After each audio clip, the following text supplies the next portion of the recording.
এই যে মহা এটা যে ঘটনা ইয়াৰ ওপৰত চৰকাৰৰ যে তৎপৰতা হ'ব লাগিছিল। কোকৰাঝাৰৰ মাটিৰ বিবাদ হৈছে, মন্ত্ৰী আহিছে, মাজবাটত দুইজন মন্ত্ৰী গৈছে আৰু ঢেকিয়াজুলি কাণ্ডত মন্ত্ৰী গৈছে। যোৱাকালি ঠেলামাৰাত আকৌ এটা কাণ্ড হৈছে, ৰেপ নিচিনা এটা কাণ্ড। আমি ধিক্কাৰ জনাইছোঁ সকলো কাণ্ডক, কিন্তু চৰকাৰে দুধনৈ কাণ্ডক লৈ পেলাই কোনো তৎপৰ হোৱা আমি দেখিবলৈ নাপালোঁ। জনজাতি হোৱাৰ বাবে দুধনৈ কাণ্ড গাপ দিয়া হ'ল নেকি, গুৰুত্ব দিয়া নহ'ল নেকি?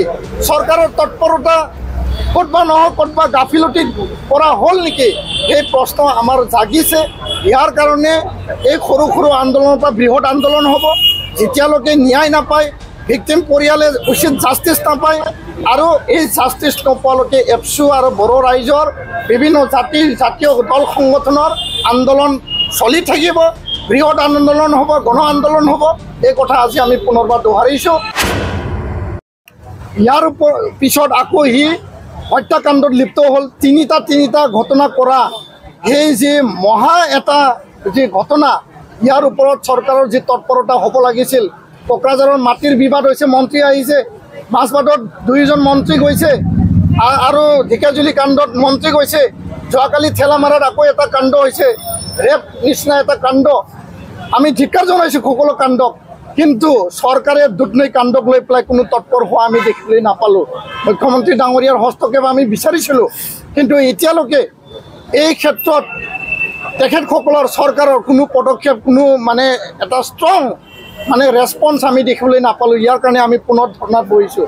তো ইয়াৰ কাৰণে কোনো কাৰণত বৈষম্যমূলক আচৰণ, জনজাতি হোৱাৰ বাবে দুধনৈ কাণ্ড গাপ দিয়া হ'ল নেকি, গুৰুত্ব দিয়া নহ'ল নেকি?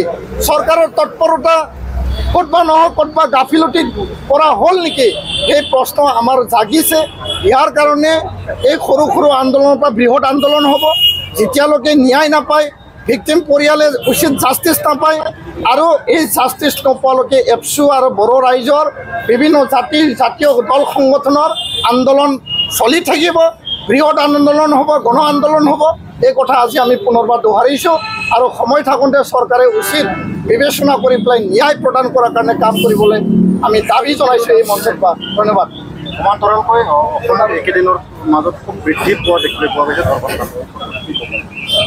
ধৰ্ষণ হোৱাৰ পিছত পুলিচ প্ৰশাসন সজাগ হয়, ধৰ্ষণ হোৱাৰ পিছত চৰকাৰ মন্ত্ৰী সজাগ হয়। ধৰ্ষণ হোৱা আগতে কোন চক্ৰ, কোন কালপিতবিলাকে কি কাণ্ড কৰি আছে, জেলত যাই পেলাই তেওঁ বেলত আহি আকৌ ধৰ্ষণ কৰিব, মাৰ্ডাৰ কৰিব, ইয়াৰ পিছত আকৌ জেলত যাব, তাৰপিছত আকৌ ধৰ্ষণ কৰিব। এইটো অসমৰ কি কাণ্ড চলি আছে, এই কথাটোলৈ আমাৰ সন্দেহ হৈছে। তো ইয়াৰ কাৰণে আইন ষ্ট্ৰং হ'ব লাগে। আইনে নিজৰ হাতত লৈ পেলাই আইনীভাৱে চৰম শাস্তি দিব লাগে। সেই কথাটো আজি আমি পুনৰ দোহাৰিছোঁ। আৰু কোনো এনেকুৱা চক্ৰৰ দ্বাৰা, বিশেষ এটা চক্ৰৰ দ্বাৰা এনেকুৱা এটা চক্ৰক নিষেধ কৰাৰ কাৰণে সকলো ধৰণৰ পলিচি লৈ পেলাই চৰকাৰে আগবাঢ়িব লাগে, এইটোৱে আমাৰ দাবী। ধন্যবাদ।